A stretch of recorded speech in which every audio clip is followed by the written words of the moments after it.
हाँ बच्चों, आज हम बात करेंगे। कल मैंने आपको बताया था जो पुरापाषाण काल के बारे में। अब प्रश्न यह उठता है जो इस पृथ्वी पर मानव का विकास कैसे हुआ, ये भी इतिहास का ही विषय है। मैंने आपको कल बताया था इतिहास के महत्व के बारे में और पृथ्वी पर मानव का विकास कैसे हुआ। तो मानव का विकास ये थोड़ी सी आपको ज्योग्राफी की ओर, भूगोल की ओर मैं ले जाता हूँ। भूगोल की जो ये प्रश्न है, क्योंकि ये बताना आवश्यक है, क्योंकि आपको पता होना चाहिए कि ये इतिहास के प्रश्न में जो इतिहास का जो विषय है उस विषय में भूगोल आप पूछेंगे, जो भूगोल की बात आप क्यों बताते हैं। तो इसलिए बताना पड़ता है कि भूगोल को जब तक आप नहीं समझेंगे, जो ये पृथ्वी का उदय कब हुआ और ये मानव ने विकास करना कैसे शुरू किया, मानव का विकास कैसे हुआ, तभी ना मानव के सभ्यता के बारे में हम पढ़ेंगे। जो मानव की सभ्यता क्या है, और अगर हमें ये पता ही ना चले जो मानव का विकास कैसे हुआ, ये मानव कैसे कैसे विकास किया, इसके बारे में पढ़ना बहुत आवश्यक है। इसीलिए जरा अब मैं आपको बताऊं जो ये पृथ्वी की उत्पत्ति के बारे में, पृथ्वी के उत्पत्ति के बारे में पढ़ना बहुत आवश्यक है। वैज्ञानिकों का मानना है कि 4 अरब वर्ष पूर्व पृथ्वी की उत्पत्ति हुई। 4 अरब वर्ष पृथ्वी की उत्पत्ति हुई। माने कोई 4.5 मानते हैं, 4.5 से लेकर के 5 तक मानते हैं, कोई 4 अरब वर्ष पूर्व मानते हैं। मतलब जितने सारे लोग हैं उनके अलग अलग विचार, खास लेकिन कुल मिलाकर के ये 4 अरब वर्ष पूर्व, 4.5 अरब वर्ष पूर्व पृथ्वी की उत्पत्ति हुई। अब ये पृथ्वी की उत्पत्ति आप सभी लोग जानते होंगे। जो ये सूर्य, ये सन जो है, सन के बाहरी आवरण पर, सन के बाहरी आवरण, ये सन जो है, ये सन के बाहरी आवरण पर ध्यान दीजिएगा। सन के बाहरी आवरण सूर्य के चारों ओर घूमते हुए धूल, गैस, बादलों के, जिसको निहारिका बोलते हैं, और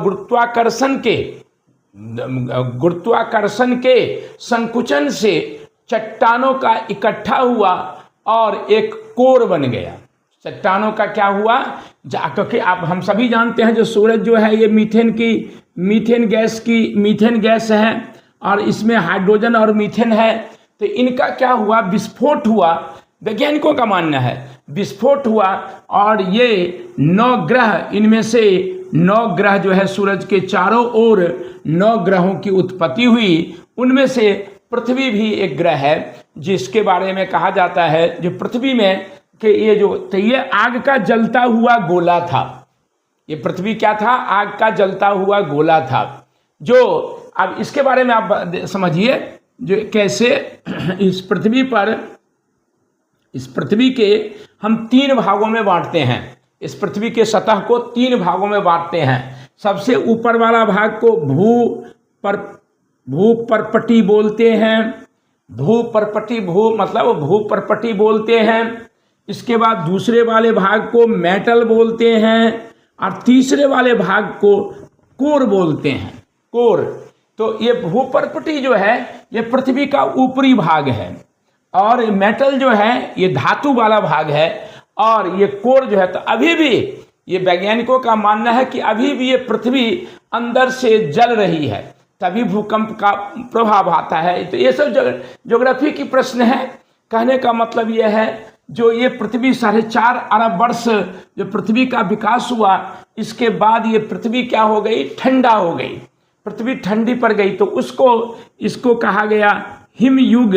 क्या कहा गया, हिमयुग के नाम से जाना गया, जिसको ये 4th स्टेज बोलते हैं। जिसको क्या कहा जाता है, 4th स्टेज कहा जाता है। 4th स्टेज कहा जाता है, जिसमें चतुर्थांश कहा जाता है। और ये इसको पेलोस्टीन युग के नाम से जाना जाता है, जिसको हिम युग के नाम से भी जाना जाता है। हिम युग के नाम से जाता है, या एक दूसरा नाम होता है होलोसीन नाम से भी जाना जाता है। तो कुल मिलाकर के इस हिम युग में पूरे पृथ्वी पर क्या था, तो आपको बर्फ ही बर्फ की चादर बिछी हुई थी, और इन बिछी हुई चादरों पर रहना मानव के लिए मुश्किल था। अब कल हम बात करेंगे जब ये हिम युग खत्म हुआ, इसके बाद मानव का एक मैथम मतलब महामानव का विकास हुआ था। वैज्ञानिकों का मानना है, क्योंकि कुछ अवशेष प्राप्त हुए हैं, हिस्ट्री है, तो हिस्ट्री में तो आपको पहले पता है, जो ये अब पुरातत्व के जो अवशेष प्राप्त होते हैं उनके बेस पर, उनके आधार पर हिस्ट्री की जानकारी प्राप्त होती है। और ये सब हमें सारी बातें, तो इसीलिए मैंने कल आपको कहा था जो इतिहास पढ़ना इसलिए ज़रूरी है, क्योंकि इतिहास में विज्ञान की भी बातें होती है। हम एक दिन और आपको बताएंगे ये कार्बन 14 क्या होता है। कार्बन 14 के माध्यम से हम ये पता चलता है, क्योंकि अभी बताना जरूरी इसलिए समझा, जो कार्बन 14 के माध्यम से हमें यह पता चलता है कि कोई भी वस्तु कितनी पुरानी है, क्योंकि जितनी कार्बन की मात्रा क्षय हो चुकी है हम उससे यह पता कर लेते हैं यह वस्तु कितनी पुरानी है। उसके आधार पर इतिहास में यह पता किया जाता है जो कोई भी वस्तु या कोई भी जो अवशेष प्राप्त होता है वह अवशेष कितनी पुरानी है, इनका वर्णन, इनका पता कार्बन 14 के माध्यम से पता चलता है। इसलिए हमें अंदाजा है, जो आपको तभी मैंने कल कहा था जो इतिहास पढ़ना इसलिए आवश्यक है, क्योंकि इतिहास के बिना हम आप पृथ्वी पर जो जितनी सारी वस्तुओं की बारे में हमें जानकारी प्राप्त है वे सभी इतिहास के माध्यम से ही प्राप्त होता है। क्योंकि आपको आज जो कोई चीज़ लिख करके रख दिया जाता है अवशेष के तौर पर या लिखित साक्ष्य के बेस पर, तो ये सारे क्या बन जाता है, बाद में कल जाकर के इतिहास बन जाता है। तो जितने विज्ञान में या मैथ्स में या जितने किसी भी सब्जेक्ट में, ये कोई भी सब्जेक्ट विषय हो, उन विषयों में जितनी भी खोज हुई है वे सभी इतिहास का विषय है। इसीलिए इतिहास के बारे में पढ़ना अति आवश्यक है। तो बच्चे समझ में आ गया होगा जो पृथ्वी का विकास कैसे हुआ, मानव की उत्पत्ति कैसे हुई। इसलिए मैं ज्योग्राफी से थोड़ा सा प्रश्न आपको बताना पड़ा, जो मानव का विकास कैसे हुआ। और ये सन के जो चारों तरफ फिर से मैं एक बार थोड़ा बता दूं, ये गोले सन के चारों तरफ जो घूमते हुए ये धूलकण बादलों के निहारिका और क्या नाम है चट्टाने, ये सब गुरुत्वाकर्षण के संकुचन के कारण एक जगह पर इकट्ठा हो गए। ये 9 ग्रहों का विकास हुआ, उसमें एक पृथ्वी था और पृथ्वी जलता हुआ आग का गोला था जो धीरे धीरे ठंडा होकर के हिम युग में आया और हिम युग से मानव का विकास हुआ। अब कल हम बात करेंगे पुरापाषाण काल के बारे में, जो भाई पहले पाषाण पत्थर हुआ, पत्थर से फिर मानव ने कैसे डेवलपमेंट किया, इनके बारे में हम आप बात करेंगे। ज़्यादा मतलब आपको हमें आशा करते हैं कि आपको समझ में आ गया होगा। फिर अन्य दिनों की तरह मैं बता दूं आप लोगों को, जो आप मेरे चैनल को सब्सक्राइब कीजिए, लाइक कीजिए, और क्योंकि आप अगर नहीं करेंगे तो फिर काम कैसे होगा और मैं कैसे आगे बढ़ूंगा मैं, क्योंकि आप ही लोगों के भाई आपको अगर अच्छा लगता है तो उन चैनल को सब्सक्राइब कीजिए, लाइक कीजिए, नहीं अच्छा लगता है तो भी ठीक है, धन्यवाद। मैं अपनी भरसक पूरी प्रयास करता हूं आप लोगों को बताने का।